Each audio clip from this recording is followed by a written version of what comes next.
बिस्मिल्लाहिर्रहमानिर्रहीम। Lecture number 8 है। इसमें हमने ये छोटे छोटे डेफिनेशंस हैं, ये देखनी है। पहली है हमारे पास लाल किताब। लाल किताब किसे कहते हैं? ये वो किताब होती है जो मुतलका इलाके यानी जो पटवारी के पास कोई इलाका होता है, जो उसको दिया गया होता है, उस इलाके की सारी जो डिटेल है ना, वो इस बुक के अंदर लिखी होती है। ठीक है, उसमें ज़मीन है, दरख्त है, ख़ानदान, घर, मवेशी, ज़रई आलात, फसलें, सब कुछ इसमें लिखा होता है। तो इसको लाल किताब कहते हैं, जिसमें इस इलाके की सारी डिटेल लिखी हो, जिसमें इलाका की सारी तफसील लिखी हो। उसमें आपने वो सारी चीज़ों का जिक्र करना है, ज़मीन, दरख्त, ख़ानदान, घर, मवेशी, ज़रई आलात, फसलें वगैरह, ये सारी इस लाल किताब में लिखी होती हैं। अच्छा, आगे है शजरा पारचा या लट्ठा। इसको आपने अच्छी तरह याद करना है, क्योंकि ये जो है ना, लास्ट टाइम इंटरव्यूज़ में पूछा गया था कि शजरा पारचा या लट्ठा किसे कहते हैं। अच्छा, कोई भी इलाका जो किसी पटवारी को मिलता है, जो उसके मतलब हल्के के अंदर है, उस पूरे एरिए को एक सफ़ेद लट्ठे के कपड़े के ऊपर ना तस्वीरी शक्ल में बनाया जाता है, शो किया जाता है कि इसमें आबादी कहाँ पे है, इसमें नहरें कहाँ पे हैं, इसमें फसलें कहाँ पे हैं, इसमें कब्रिस्तान कहाँ पे है।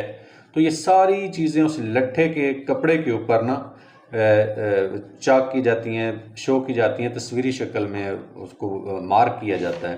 तो उसको शजरा पारचा या लट्ठा कहते हैं। लट्ठे के कपड़े पर सारे इलाके को तफसीलन मार्क करना या छापना।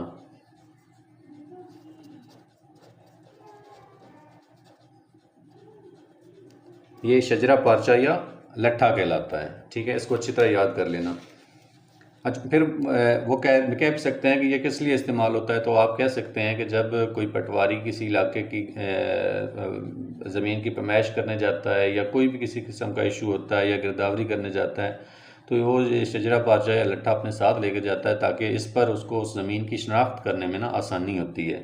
वो खोल के देख लेता है कि मैं किस बंदे की ज़मीन को देखने आया हूँ, किसके मसले के लिए आया हूँ, तो वो सारा खोल के उस शजरा पारचा या लट्ठा से देख लेता है। आगे है नक्शा नंबर 7। ये बहुत इम्पोर्टेंट है और तकरीबन ये हर जो है ना इंटरव्यू में पूछा गया है कि नक्शा नंबर 7 क्या है। अच्छा, एक होता है नक्शा जो कॉमन मैप होता है, हम किसी चीज़ को पेज पर या दीवार पर या वाइट बोर्ड पर कहीं भी कोई उसकी शक्ल बना देते हैं, शो कर देते हैं, जैसे दरिया है, नहर है, बहर है, कुछ भी है, उसको हम जो शो करते हैं वो तो हमारे पास मैप होता है, नक्शा होता है। लेकिन ये नक्शा नंबर 7 क्या है? पहले हमने पढ़ा है तावान। तावान उस बंदे पर लागू होता है जो महकमे की तरफ से डिफ़ॉल्टर होता है। फॉर एग्ज़ाम्पल, किसी ने पानी चोरी किया है तो उस पर तावान लगेगा। तावान लगाने के लिए ये नक्शा नंबर 7 तैयार किया जाता है। अब होता क्या है, जो SDO है वो कैनाल पटवारी से नक्शा नंबर 7 जो है ये चाक करवाता है या बनवाता है।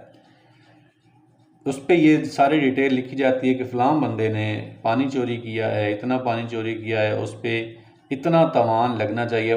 उस SDO ने यानी सब डिविजनल ऑफिसर ने आगे जो है सब डिविजनल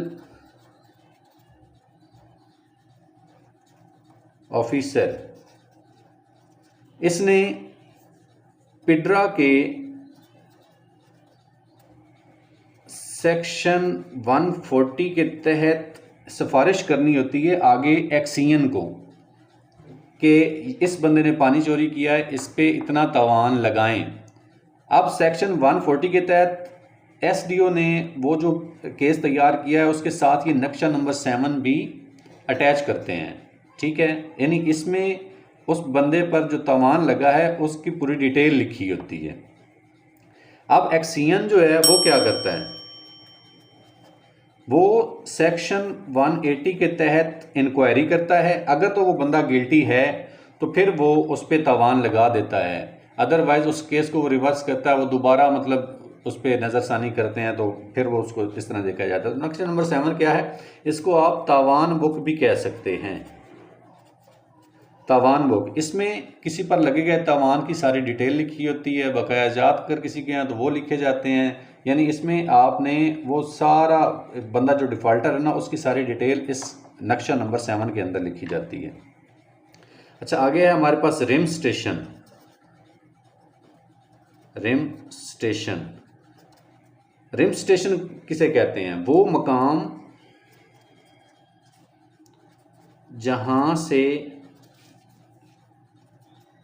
कोई दरिया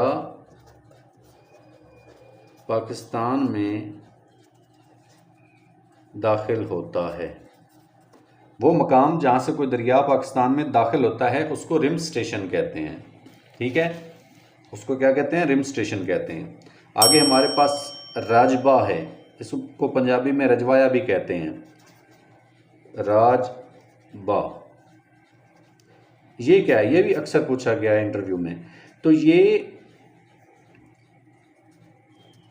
नहरी पानी को खेतों तक पहुंचाने वाली सबसे छोटी नहर को कहते हैं। यानी ये छोटी छोटी नहरें होती हैं जो फसलों तक पानी पहुंचाने का काम करती हैं। ये सबसे छोटी नहर को हम रजबा कहते हैं या रजवाया कहते हैं।